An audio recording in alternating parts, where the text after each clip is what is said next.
નમસ્કાર મિત્રો, સ્વાગત છે તમારું અમારી ચેનલ લોહંગ ટ્રાવેલમાં। તો મિત્રો આજે ભાઈબીજ, તો બધા જ મિત્રોને ભાઈબીજની શુભકામના। અને હાલ આપણે જઈ રહ્યા છીએ ત્યારે ભુરખિયા હનુમાનજી મહારાજ એમના દર્શને। મિત્રો આજે અમારા એક મિત્રનો ત્યાં થાળ રાખવામાં આવેલો છે બપોરના, તો અમે આજે ત્યાં જઈ રહ્યા છીએ અને આજે આપણે ભુરખિયા હનુમાનજી મહારાજના દર્શન કરશું, તેમજ ગારિયાધાર શહેરથી ભુરખિયા કેવી રીતે જવાય તે પણ હું આ વિડીયોની અંદર તમને બતાવવાનો છું। તો જોડાઈ રહેજો વિડીયોમાં અને વિડીયોને પૂરેપૂરો જોજો, જેથી તમને હનુમાનજી મહારાજના દર્શન કરવા મળે, તેમજ ગારિયાધાર શહેરથી ભુરખિયા કેવી રીતે જવાય તે પણ જાણવા મળે। તો મિત્રો હાલ અમે ત્યારે ભુરખિયા જવા રવાના થઈ ગયા છીએ અને અમે જઈ રહ્યા છીએ જે ગારિયાધાર શહેરથી ભુરખિયા જવા માટે બે રસ્તેથી જવાય છે। એક શાકપુર થઈને જવાય છે અને હાલ આપણે જે જઈ રહ્યા છીએ અત્યારે તે વાયા ધામેલ થઈને જઈ રહ્યા છીએ। અહીંથી માત્ર 27 કિલોમીટર થાય છે અને શાકપુર બાજુથી તમે જશો તો ત્યાંથી 30 કિલોમીટર થશે। અને હાલ અત્યારે તમે બંને બાજુથી જશો તો રોડ એક નંબર તમને જોવા મળશે। બંને બાજુ એક જ સરખા રોડ બનાવવામાં આવેલા છે।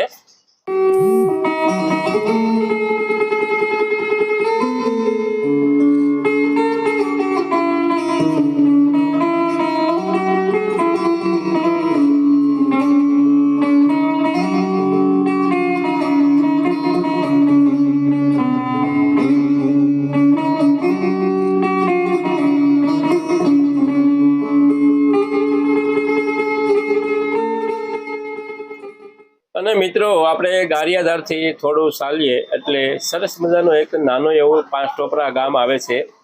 તો હાલ આપણે અત્યારે પાંચટોપરા ગામની અંદર પ્રવેશ કરી લીધો છે અને અહીંથી હવે આપણે સુરનિવાસ, ધામેલ, પછી હજીરાધાર અને દામનગર પહોંચીએ છીએ। અને દામનગર માત્ર ગારિયાધારથી 18 કિલોમીટર અંતરે આવેલું છે।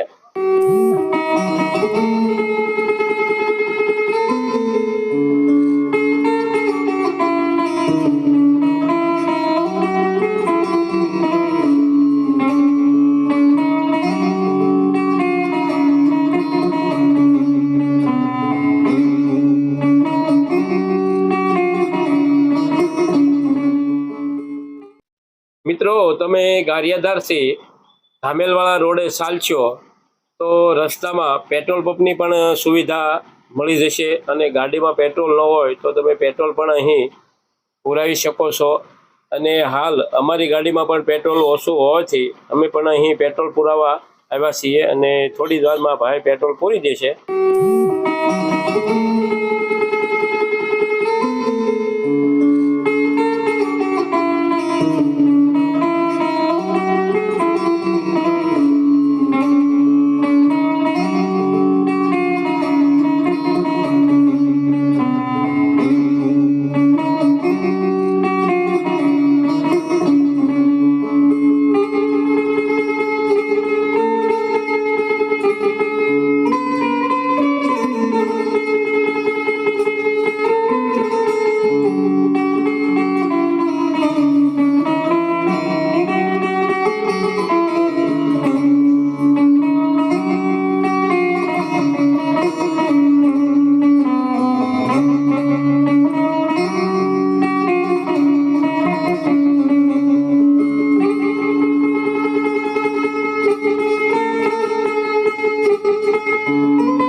તો મિત્રો હાલ આપણે ત્યારે હજીરાધારે પહોંચી ગયા છીએ અને તમે જોઈ શકો છો કે સરસ મજાનું રામાપીર બાપાનું મંદિર તૈયાર થઈ ગયું છે અને અત્યારે હાલ પ્રતિષ્ઠા હોય તેવું દેખાઈ રહ્યું છે અને સરસ મજાનો વ્યૂ આવી રહ્યો છે। તમે જો આ બધું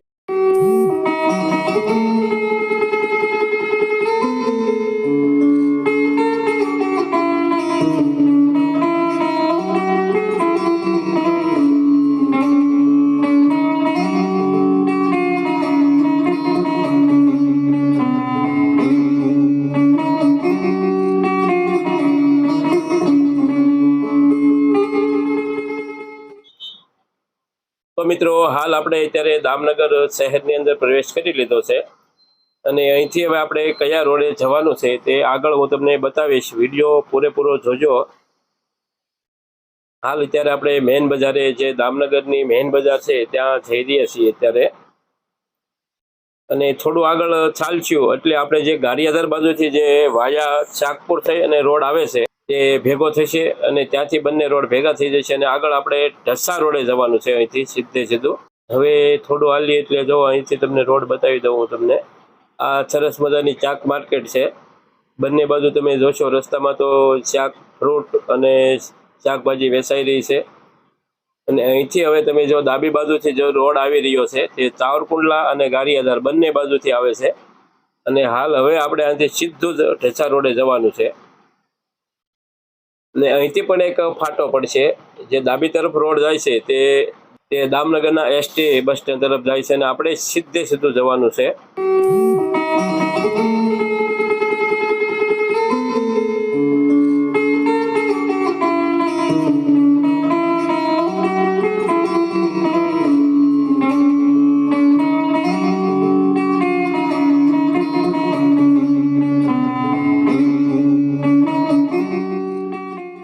અહીંથી તે ડાબી બાજુ દેખાઈ રહ્યો છે તે દામનગરનું એસટી બસ સ્ટેન્ડ છે.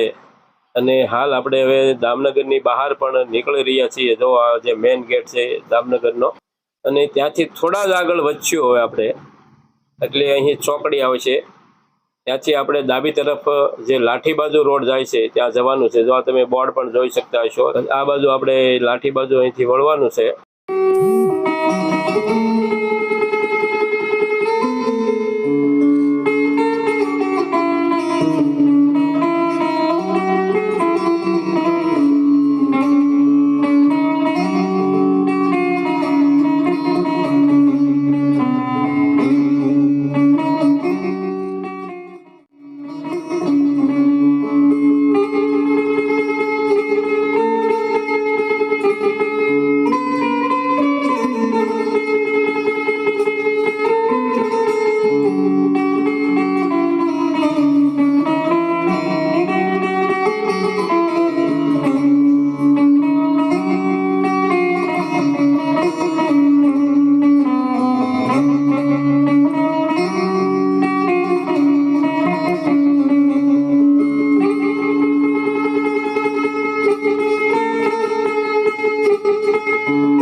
તો મિત્રો હાલ આપણે અત્યારે ભોરખિયા હનુમાનજી મહારાજનું જે ભોરખિયા ગામ છે તેનું પાટિયું આવી ગયું છે અને અહીંથી આપણે હવે જમણી તરફ વળવાનું છે. અને આ જે રોડ છે તે સીધો મંદિર તરફ જ જાય છે. આપણે મંદિરની બાજુમાં જ પહોંચે છે. અને હાલ તમે જોશો તો એક સુંદર મજાનું રળિયામણું નાનું એવું ભોરખિયા ગામ છે અને હનુમાનજી મહારાજનું ખૂબ જ ઐતિહાસિક મંદિર આવેલું છે. અને હાલ આપણે જો ગામની અંદર પણ પ્રવેશ કરી લીધો છે અને બંને બાજુ જોવો તમને એકદમ સુંદર મજાના ઝાડ. અને આપણે હવે બસ જગ્યાની અંદર પહોંચવાની તૈયારી. જો બંને બાજુ તમે જોશો, જો 4 વ્હીલની લાઈન જોજો તમને. મિત્રો આજના દિવસે અહીં હજારો નહીં પણ લાખોની સંખ્યામાં લોકો હનુમાનજી મહારાજના દર્શને આવી રહ્યા છે જેવું બતાવી રહ્યું છે. આપણે જોઈ રહ્યા છીએ અત્યારે કે રસ્તાની બંને બાજુ 4 વ્હીલ સિવાય કાંઈ દેખાતું નથી અને પાર્કિંગની અંદર પણ એટલી બધી 4 વ્હીલો આવી રહી છે.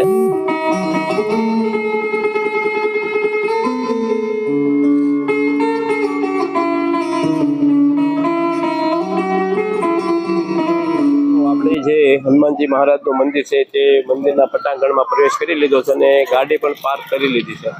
અને હવે આપણે આગળ હનુમાનજી મહારાજના દર્શન કરવા જઈએ અને જોઈએ કે તો મિત્રો રસ્તાની આપણે બંને બાજુ જોશો તો સરસ મજાની જો શ્રીફળ છે, પછી આસનાના જે ફૂલની માળા છે, તેલ છે, એ બધું મળી રહે છે. અને બંને બાજુ રમકડાની પણ દુકાનો આવેલી છે. હવે આ બાજુ તમને પૂજા બાજુ પ્રસાદ માટેની બધી જ વસ્તુ અહીંથી મળી રહે છે. ત્યારબાદ આ મંદિર જઈએ.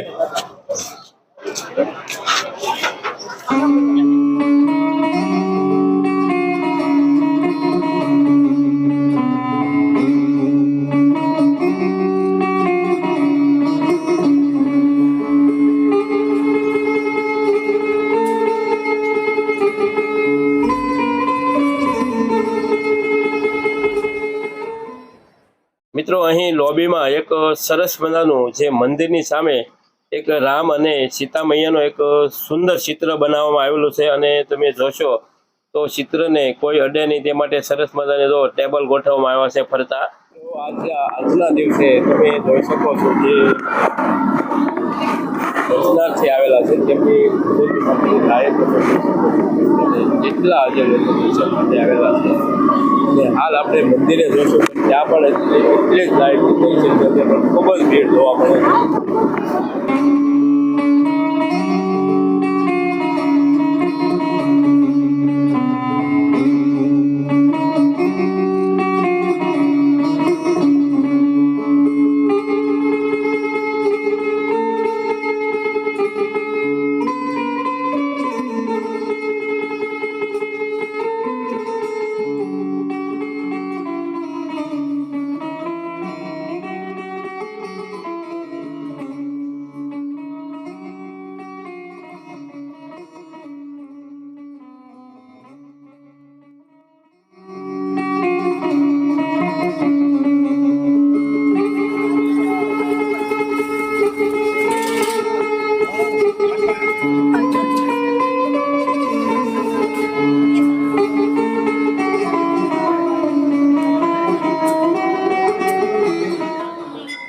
તો મિત્રો આજના દિવસે અહીં લાખો ભાવિકોએ હનુમાનજી મહારાજના દર્શન કર્યા અને આપણે પણ દર્શન કરી અને આપણા જીવનને પણ ધન્ય બનાવીએ.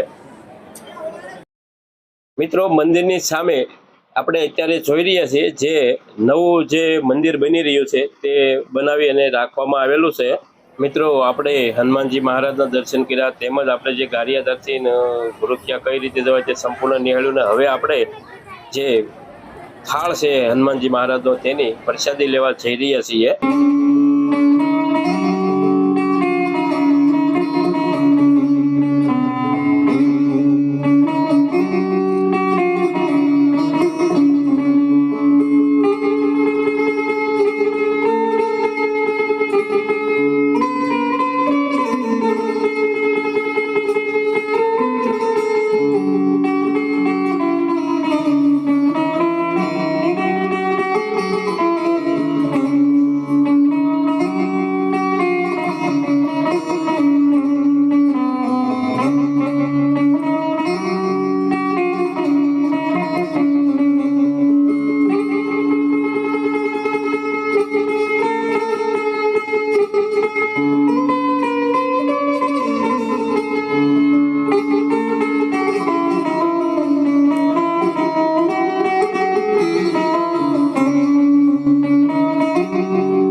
આજે આપણે ભૂરખિયા હનુમાનજી મહારાજના દર્શન કર્યા તેમજ તેમની પ્રસાદી લીધી અને તેમજ આપણે ગારિયાધારથી ભૂરખિયા કઈ રીતે જવાય તે સંપૂર્ણ જાણકારી મેળવી. તો ખરેખર કેવો લાગ્યો આ વિડીયો કોમેન્ટ કરીને જરૂર બતાવજો અને કોમેન્ટમાં તમારો અભિપ્રાય પણ આપજો અને આ વિડીયો તમને પસંદ આવે તો વિડીયોને લાઈક જરૂર કરજો, તમારા મિત્ર મંડળને શેર પણ કરજો જેથી તે લોકો પણ આજના દિવસે ભૂરખિયા હનુમાનજી મહારાજના દર્શન કરી શકે.